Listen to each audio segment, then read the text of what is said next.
ची धावसंख्या 7.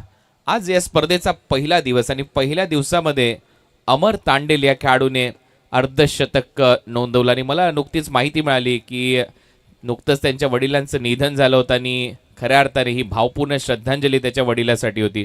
मी एवढंच म्हणेन, कुटुंबाच्या सुखासाठी देवाशी भांडत होता, इच्छा आकांक्षा स्वतःच्या अंतरी मारत होता. कोण असतं निस्वार्थी स्वार्थी या जगात?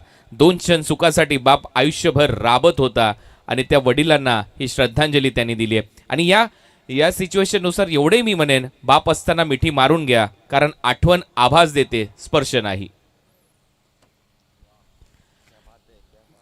52 धावांची खेळी अमरने साकारली आहे आणि धावा झालेल्या आहेत स्कोरबोर्डवर या डावामध्ये आतापर्यंत 7. हे सगळे भावनिक क्षण असतात आणि याला तुम्ही कशा पद्धतीने गुंफता याला जास्त महत्त्व असतं. म्हणूनच वडिलांची जागा कोणी घेऊ शकत नाही तुमच्या लाईफमध्ये आणि ती किती मोठी हानी